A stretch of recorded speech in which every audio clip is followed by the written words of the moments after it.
Financial mistakes जो आपके 20s में आपको बहुत पीछे ले जा सकती हैं, उसकी बात करेंगे, लेकिन उससे पहले एक छोटी सी कहानी सुनिए। एक बंदा है जो अपने 20s में है, उसकी सैलरी है 1,30,000 रुपये। सोचने पर लगता है बहुत अच्छी सैलरी है, लेकिन साथ में है 25 लाख का कर्जा जो उसने अपनी रिसेंटली बहन की शादी करने के लिए लिया था। साथ में 12 लाख रुपए का क्रेडिट कार्ड का आउटस्टैंडिंग और 1 लाख का पर्सनल लोन, घर की EMI 70,000 रुपया। अपनी माँ की पेंशन 30,000 रुपये भी वो लेता है, भाई से 20,000 रुपये का असिस्टेंस लेता है। टोटल इनकम बन जाती है 1,80,000। फिर भी वो इस ट्रैप में आ चुका है। अब सवाल ये नहीं है कि वो निकलेगा कैसे, निकल तो जाएगा ही, हर कोई सिचुएशन का सॉल्यूशन होता है। लेकिन बात यह है कि वो इस ट्रैप में फंसा कैसे। और सबसे बड़ी बात है कि आप ऐसे कुछ लोग भी ऐसी गलती कर रहे होंगे, तो इस वीडियो को आप जरूर देखिएगा, बिकॉज ये 20 मिस्टेक्स आप अपने 20s में कर रहे हैं तो ये आपके पूरे फाइनेंशियल सिस्टम को बिगाड़ कर रख देगी। नमस्ते, मैं हूं दीपक और आप देख रहे हैं वेल्थ विद दीपक, जहां इन हम बात करेंगे आज इस वीडियो के अंदर इन 20 मिस्टेक्स की। चलिए शुरू करते हैं। इंडिया में ना लोग पैसे कमाने को ज़्यादा फोकस करते हैं, लेकिन वो खर्च कैसे हो रहा है, कहाँ खर्च हो रहा है, उस पर ध्यान नहीं देते। ऐसा समझ लो कि आप एक बकेट है आपके पास है और आपकी सैलरी उसमें आप आ रही है, लेकिन उसमें आपके जो खर्चे हैं वो होल्स की तरह को रिप्रेजेंट करते हैं। तो आप पानी तो डाल रहे हो, लेकिन होल से लीकेज होता जा रहा है। तो हम इस पे फोकस ना करके सैलरी कैसे बढ़े, डेफिनेटली करना चाहिए, पर उससे इंपॉर्टेंट है वो जो लीकेजेस हैं उसको हम बंद करें। तो आज हम बात कर रहे हैं ऐसी 20 गलतियों की। गलती नंबर 1, पैसे का हिसाब न रखना। आपकी सैलरी आ रही है, खर्चे हो रहे हैं, रेंट निकल गया, EMI निकल गया, लेकिन आपने हिसाब नहीं लगाया कि हमारे इनकम कितनी आ रही है और खर्चा कितना हो रहा है। तो उसके लिए आप पेन पेपर यूज करो, एक्सेल शीट यूज करो या कोई ऐप यूज करो, लेकिन अपनी इनकम का हिसाब रखो। गलती नंबर 2, बजटिंग ना करना। पैसा आ रहा है, पैसा जा रहा है, पैसा आ रहा है, पैसा जा रहा है, लेकिन उसको जब तक आप बजट बना के खर्च नहीं करोगे तो आप कभी प्रॉपरली एफिशिएंटली अपने पैसे को यूटिलाइज नहीं कर पाओगे और अपने लिए फाइनेंस को ग्रो नहीं कर पाओगे। तो करना क्या है, अगेन सिंपल है, कुछ रूल फॉलो करो। जैसे मनी रूल 50-30-20 हम कहते हैं, वो आप यूज़ कर सकते हो, जिसमें 50 आपकी नीड्स हैं, 30 आपकी जो डिज़ायर्स हैं, शॉपिंग है, वो हर 20% आपकी सेविंग है। या फिर आप उसको 40-30-30 भी कर सकते हो, शायद वो ज़्यादा रिलेवेंट मुझे लगता है। गलती नंबर 3, ज़्यादा कर्ज लेना। आजकल ना लोन मिलना बड़ा आसान है। आपकी नोटिफिकेशन पे टिंग एक मैसेज आएगा, 10 lakh rupees of loan pre approved. तो कर्जा लेना बड़ा आसान हो गया है और वो आपको ट्रैप के अंदर फंसा देता है। तो 2 लोन, एजुकेशन लोन और होम लोन, इनको आप बेशक लीजिए, बाकी जो दूसरे लोन हैं उनको लेने से पहले 100 बार सोचिए। हालांकि आजकल कार लोन भी इसके अंदर एक शामिल हो गया है। और फिर लोग तो वैसे तो खैर बहुत सारे लोन ले लेते हैं, लोग मोबाइल भी लोन पे ले रहे होते हैं। एनीवेज, 2 लोन पे फोकस करना है, एजुकेशन लोन और होम लोन। बाकी लोन्स के लिए आपको कई बार सोचना चाहिए। गलती नंबर 4, देर से इन्वेस्टिंग शुरू करना। अरे अभी तो बहुत टाइम पड़ा है, अभी तो 20s में हूँ, बाद में शुरू कर लूँगा। नहीं, आपको जैसे ही सैलरी आती है आपको तुरंत इन्वेस्टिंग शुरू करनी चाहिए, बिकॉज जितना जल्दी आप शुरू करोगे आपका पैसा उतना ज़्यादा ग्रो होगा। गलती नंबर 5, इंश्योरेंस को इग्नोर करना। आप कमाने लग गए हो, इनकम आ रही है, लेकिन आप एक ऐसी गलती करते हो कि अपना इंश्योरेंस नहीं कराते हो। देखिए, इंश्योरेंस तो करना बहुत ही ज़रूरी है, क्योंकि आप अर्निंग मेंबर हो और आप पे कुछ लोग डिपेंडेंट हो सकते हैं। डिपेंडेंट नहीं है तो बात अलग है, लेकिन अभी आप 20s में हो, आने वाले समय में डिपेंडेंट होंगे, तो आप अर्ली ईयर्स में ले लोगे इंश्योरेंस तो आपको प्रीमियम कम देना पड़ेगा। गलती नंबर 6, इंश्योरेंस को इन्वेस्टमेंट समझना। पहले किसी से पूछा जाता था तो भाई सेविंग, इन्वेस्टमेंट कुछ किया, हाँ मेरे पास LIC है। हाँ, LIC इसलिए का नाम इसलिए ले रहा हूँ, पहले सिर्फ LIC ही हुआ करता था। या फिर उसके बाद में कुछ यूलिप्स आ गए जिसमें इंश्योरेंस और इन्वेस्टमेंट को मर्ज कर दिया। तो वो नहीं करना है। इंश्योरेंस को प्योर टर्म प्लान करना है और उसको सेपरेट रखना है इन्वेस्टमेंट से। गलती नंबर 7, इमरजेंसी फंड नहीं बनाना। हम इनकम कर रहे हैं, सैलरी आ रही है, खर्चा कर रहे हैं, लेकिन हमारे पास कोई इमरजेंसी फंड नहीं है। कल को जॉब चली जाए, आजकल AI के चक्कर में बहुत कुछ हो रहा है, तो हमको उसकी प्लानिंग रखनी चाहिए। इमरजेंसी फंड कितना, हमेशा सिंपल सी बात है, 6 महीने के खर्चे के बराबर आपके पास इमरजेंसी फंड होना चाहिए। रखना कहाँ है, सिंपल FD करा लीजिए, उसकी पीस ऑफ माइंड में रहिए।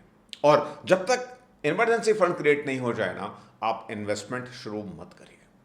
गलती नंबर 8, सिर्फ कॉर्पोरेट हेल्थ इंश्योरेंस पर डिपेंडेंट रहना। देखिए, आप गवर्नमेंट जॉब में हो, उसका एक प्लान है, सीजीएचएस वगैरह है, वो एक अलग चीज़ है। लेकिन जो कॉर्पोरेट प्लान होता है, वो जैसे ही आप जॉब चेंज करोगे, वो प्लान खत्म हो जाएगा। और जब आप नया प्लान लोगे तो अगेन उसके अंदर एक वेटिंग पीरियड लगेगा प्री एग्जिस्टिंग डिजीज का, अदरवाइज भी वेटिंग पीरियड होता है। तो आपको एक अपना पर्सनल हेल्थ इंश्योरेंस का प्लान लेना बहुत ज़रूरी है। गलती नंबर 9, लोन लेकर के इन्वेस्ट करना। बहुत से लोग सोचते हैं कि 13-14% का पर्सनल लोन मिल जाता है, मैं बाजार के अंदर 17-18% रिटर्न बना लूंगा और मैं कमा लूंगा। नहीं, ऐसा कभी नहीं करना है। इन्वेस्टमेंट में आपका जो सेविंग है वो डालनी है। आप लोन लेके इन्वेस्टमेंट कभी मत करो, क्योंकि आप बड़ी रिस्क उठा रहे हो। गलती नंबर 10, रातों रात अमीर हो जाना। चिट फंड है, क्विक क्रिप्टो की कोई भी स्कीम है, या ऐसी कोई भी स्कीम जिसके अंदर आप बहुत जल्दी रातों रात अमीर बन जाते हो, ऐसी स्कीम से दूर रहना है। ऐसा कोई ही चीज़ नहीं है, nothing free in this world. Wealth धीरे धीरे ही बनती है, उसको समय देना ज़रूरी है। गलती नंबर 11, बिना समझे ट्रेडिंग करना। अव्वल तो ट्रेडिंग करनी चाहिए या नहीं करनी चाहिए, अगेन डिबेटेबल टॉपिक है, लेकिन फिर भी लोग इंडिया में ट्रेडिंग करते हैं और सेबी का डेटा कहता है कि 90% लोग लॉस करते हैं। तो बिना सोचे समझे, बिना सीखे ट्रेडिंग कभी नहीं करें आप। मैं एक पर्सन को जानता हूं, मेरे फ्रेंड है वो, उन्होंने उनको एफ में ट्रेडिंग करने का बड़ा शौक है। उसके लिए लोन पे लोन, लोन पे लोन, क्रेडिट कार्ड पे उनके 200-250 लोन हो गए, छोटे छोटे अमाउंट के, घर तक उनका गिरवी हो गया। तो ऐसा बिल्कुल भी ना करें प्लीज। गलती नंबर 12, लॉसेस कट नहीं करना। मान लीजिए आपने पैसा लगाया, 1 लाख रुपया कहीं इन्वेस्ट किया और वो लॉस हो गया, उसके अंदर 70,000 रुपये रह गए। लेकिन आप क्या करते हो, आप उसको होल्ड करके रखते हो, ये मेरा 70,000 रुपया 1.5 लाख हो जाएगा, 1 लाख हो जाएगा। भाई आपने गलत स्टॉक या गलत चीज़ पे इन्वेस्ट कर दिया है, तो आपको समझ में आ गया है गलती हो गई, तो स्विच दैट। कोई स्टॉक है, महबूबा नहीं है कि भाई उसी से प्यार करते रहना है। इनफैक्ट स्टॉक मार्केट में तो यह कहते हैं कि शेयर्स को आप वाइफ मत समझो, महबूबा ही समझो। यानी कि कि आप 7 जन्मों का साथ नहीं, किसी पर्टिकुलर स्टॉक की बात, आपने सोच समझ के किसी कंपनी में स्टॉक में इन्वेस्ट किया और वो अच्छा परफॉर्म नहीं कर रही है, तो आपको उस पैसे को निकाल करके दूसरी कंपनी में इन्वेस्ट कर देना चाहिए। गलती नंबर 13, महंगा लोन चालू रखते हुए इन्वेस्टमेंट करना। यदि आपके पास लोन है, क्रेडिट कार्ड लोन है, पर्सनल लोन है, बाकी लोन है, तो आपको पहले अपने लोन्स को उतारना है और उसकी प्रायोरिटी भी होनी चाहिए, जो इसका रेट सबसे ज़्यादा हो पहले उस लोन को उतारिए। जैसे क्रेडिट कार्ड का लोन है, वो सबसे ज़्यादा, उसको पहले उतारिए, उसके बाद पर्सनल लोन, फिर बाकी लोन, और लोन उतारने के बाद में इन्वेस्टमेंट करिए। गलती नंबर 14, 20s में जल्दी में घर खरीद लेना। देखिए, सैलरी आ गई, जॉब लग गई और आप अर्न करने लगे, आपको लगता है यार घर बना लो, आप एक फ्लैट ले लेते हो, घर ले लेते हो, उसकी ईएमआई चालू हो जाती है। तो घर खरीदना एक बहुत अच्छी बात है, आपके पास घर होना ही चाहिए, लेकिन कब, ये इंपॉर्टेंट चीज़ है। आपने 20s में ले लिया, आपकी जॉब लगी है, आप अपने करियर को प्रोग्रेशन दे सकते हो, स्विच कर सकते हो अपनी जॉब को, सिटी चेंज हो सकती है, तो आप 20s में घर मत खरीदिए, मत बंधिए ईएमआई के अंदर। हाँ, थोड़ा सा जब सेटलिंग की तरफ हो तब अपना घर लीजिए। गलती नंबर 15, शॉर्ट टर्म के लिए आप हाई रिस्क असेट में इन्वेस्ट करना। जैसे एक बार मेरे फ्रेंड ने पूछा था लास्ट ईयर कि भाई मेरे पास ना 1.5 लाख रुपया है, मुझे 6 महीने के लिए कोई स्टॉक बता दे, मैं इन्वेस्ट कर दूं। मैंने कहा भाई बिल्कुल मत करना, उसकी आप एफडी कर लो, ज़्यादा बेटर है। और ऐसा हुआ 2024 में मार्केट बहुत नीचे, तब से नीचे ही चल रहा है। अभी रिसेंटली ईरान अटैक हो गया, तो कुछ पता नहीं होता है, तो शॉर्ट टर्म के लिए आपको नहीं करना है। तो इन्वेस्टिंग का सिंपल है, जैसे जैसे आपको टाइम दोगे आपका रिस्क कम होता चला जाएगा। आपने 1 साल के लिए इन्वेस्ट किया तो 50-50% का रिस्क है, आपने 3 साल के लिए किया तो 70-30 मान लीजिए, 5 साल या इससे ज़्यादा करते हो तो आप ऐसा मान सकते हो कि आपका रिस्क 100% लगभग लगभग कवर हो जाता है। गलती नंबर 16, फैमिली पर फाइनेंशियल एडवाइस के लिए ओवर डिपेंडेंट रहना। आप देखिए, पेरेंट्स की बात माननी चाहिए, लेकिन उनकी एडवाइस ज़्यादातर एफडी और सेफ इन्वेस्टमेंट की तरफ रहेगी, जो कि उनके टाइम पे अच्छे इन्वेस्टमेंट हुआ करते थे। लेकिन अभी समय अलग है, तो आपको अपनी फाइनेंशियल लाइफ को प्लान करना है। आप इन्वेस्टमेंट करिए, अच्छे असेट, ग्रोथ असेट्स में इन्वेस्टमेंट जरूर करिए। गलती नंबर 17, बहुत ज़्यादा डाइवर्सिफिकेशन, यानी कि ओवर डाइवर्सिफिकेशन। आपने म्यूचुअल फंड्स की स्कीम ले रखी है 10-15 डाइवर्सिफाई करने के लिए, ताकि लोग कहते हैं कि डाइवर्सिफाई करो, डाइवर्सिफाई करो। ऐसा बिल्कुल भी नहीं करना है। आपको 3 से 5 म्यूचुअल फंड्स की स्कीम बहुत अच्छी है। 3 फंड्स काफ़ी हैं। एक आप लार्ज कैप या इंडेक्स फंड ले लीजिए, एक फ्लैक्सी कैप या मिड कैप ले लीजिए, एक स्मॉल कैप ले लीजिए। हालांकि 5 करना हो तो 2 चीज़ें मैं और ऐड कर सकता हूँ यहाँ पे, एक मल्टी कैप ले लीजिए और आप एक फंड डाल लीजिए जो यूएस या ग्लोबल मार्केट में इन्वेस्टमेंट करता हो। गलती नंबर 18, बहुत कंजर्वेटिव रहना। आप सिर्फ एफडीज में ही इन्वेस्टमेंट करते हो, आपको लगता है कि नहीं इक्विटी में, उस रिलेटेड इंस्ट्रूमेंट में रिस्क ज़्यादा है, तो वो डेफिनेट रिस्क है, लेकिन जैसे ही आप उसको टाइम दोगे तो रिस्क उसकी मिनिमाइज हो जाती है और आपकी ग्रोथ मिलती है।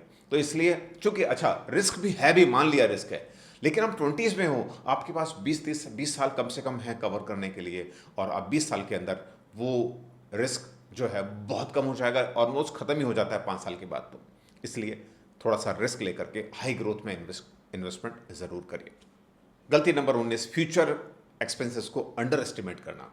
कई बार हमको लगता है जिस तरह से हमारे एक्सपेंसेस अभी चल रहे हैं ना, वही चलते रहेंगे, और इस चक्कर में कई बार गड़बड़ियां हो जाती हैं। तो इसलिए आपके जो फ्यूचर खर्चे हैं आने वाले हैं, उनको भी एंटिसिपेट करना चाहिए, और उनका अमाउंट भी उसके के अकॉर्डिंग आपको रखना चाहिए, ताकि आप सही तरीके से उसको प्लान कर सको। गलती नंबर 20, उम्मीद छोड़ देना। आप किसी भी सिचुएशन में हो, चाहे किसी भी फाइनेंशियल सिचुएशन में हो या किसी के लाइफ रिलेटेड और किसी सिचुएशन में हो, उम्मीद नहीं छोड़नी चाहिए, आप उससे बाहर निकल ही जाओगे। मैं मेरी बात करूं तो एक समय था जब मैंने होम लोन लिया, ईएमआई थी, और बड़ा मुश्किल समय था, लेकिन मैंने 2-2.5 साल का समय पेशेंस के साथ में सिस्टमेटिक तरीके से अपने खर्चे को मैनेज करते हुए निकाला, और उसके बाद सारी चीज़ें चेंज हो गई, और वो मेरा एक डिसीजन बहुत सही साबित हुआ मेरे फाइनेंशियल हेल्थ के लिए। तो ये तो थी प्रॉब्लम्स। अब हम आ जाते हैं सीधे सीधे एक्शन प्लान के ऊपर। हम 3 स्टेप का एक्शन प्लान रखेंगे। स्टेप 1, फाइनेंशियल फाउंडेशन, जिसके अंदर आपको करना है, बजटिंग करनी है, 50-30-20 या 40-30-30 रूल करना है, बजट को फॉलो करना है, अपना इमरजेंसी फंड बनाना है, लाइफ इंश्योरेंस लेना है, हेल्थ इंश्योरेंस लेना है। इससे आपकी एक फाउंडेशन सेट हो जाएगी। स्टेप 2, लोन्स की प्रायोरिटी। तो जो छोटे छोटे लोन्स हैं उनको पहले ख़त्म कर दो, और जिनकी इंटरेस्ट रेट ज़्यादा है उन लोन्स को पहले ख़त्म कर दो, और ताकि आपका जो इन्वेस्टमेंट का जो रोड मैप है वो अच्छे से तैयार हो सके। Step 3, investment journey. Start your investment journey. आपने फाउंडेशन सेट कर लिया, लोन वोन खत्म कर दिए, अब आपको इन्वेस्टमेंट शुरू करना है। और आजकल बड़ा आसान है, ग्रो है, एंजल वन है, जीरोदा है, बहुत सारे ऐसे प्लेटफॉर्म्स हैं, आप बड़ी आसानी से इन्वेस्टिंग शुरू कर सकते हो। और शुरुआत करने के लिए आप इंडेक्स फंड ले सकते हो, एक एनपीएस स्टार्ट कर सकते हो, जो कि टैक्स एफिशिएंसी उसके अंदर अच्छी ज़्यादा है, और आपका पीपीएफ जीपीएफ तो होता ही है आपके इन्वेस्टमेंट करने के लिए, वहाँ भी आप एक्स्ट्रा कंट्रीब्यूशन डाल सकते हो। और स्टेप 4, एक एडिशनल स्टेप, अपनी फाइनेंशियल लिटरेसी बढ़ाओ। जो जितने भी प्लेटफॉर्म्स हैं, जीरोदा है या एंजल वन है, इनके भी अपने लिटरेचर हैं फाइनेंशियल लिटरेसी के ऊपर, वो आप देख सकते हो, पढ़ सकते हो, या इस चैनल को जिसको आप फॉलो कर रहे हो, वेल्थ विद दीपक को, उसको आप फॉलो कर सकते हो। सब्सक्राइब नहीं किया तो सब्सक्राइब जरूर कर सकते हो, ताकि ऐसी वीडियोस आप तक पहुंचती रहे। अब यहाँ पे हम 3 मिथ्स की बात भी कर लेते हैं कि लोन लेके इन्वेस्ट करना। पहला मिथ, लोन लेके इन्वेस्ट करना, ऐसा नहीं करना है। डेफिनेटली आपको इन्वेस्टमेंट पर रिटर्न ज़्यादा मिलेंगे, लेकिन उसमें एक हाई रिस्क में जा रहे हो, तो वो कभी भी नहीं, आपको नहीं करना चाहिए। दूसरा, बहुत सारे म्यूचुअल फंड इकट्ठे कर लेना कि भाई डाइवर्सिफाई कर लो, बिल्कुल नहीं करना। 3 से 5 म्यूचुअल फंड आपके लिए सफिशिएंट है। और मिथ नंबर 3, घर खरीदना। बिल्कुल खरीदना चाहिए, लेकिन अपने 20s में मत खरीदो। अपने उसमें करियर पे ध्यान दो, अपने इनकम बढ़ाने पे ध्यान दो। घर खरीद लोगे आप बंध जाओगे, आप प्रोग्रेस नहीं कर पाओगे। तो घर लेना, लेकिन थोड़ा सा आप जब सेटल हो जाओ तब। तो दोस्तों, आज के वीडियो में हमने देखा पैसे का हिसाब किताब रखना है, फाउंडेशन पहले सेट करनी है, उसके बाद इन्वेस्टमेंट शुरू करना है, और अपने पैसे को टाइम देना है। आई होप ये वीडियो आपको पसंद आया होगा, और मुझे ये जरूर बताइएगा इन 20 गलतियों में से आप कौन सी गलती कर रहे हैं या कर रहे थे। वीडियो को लाइक करिएगा, चैनल को सब्सक्राइब करिएगा, कमेंट करके जरूर बताइएगा, और मिलते हैं अगले वीडियो में, जहां हम फिर से बात करेंगे आपकी वेल्थ के बारे में, आपकी फाइनेंशियल वेल्थ के बारे में। निवेशित रहिए, सुरक्षित रहिए। जय हिंद, जय भारत।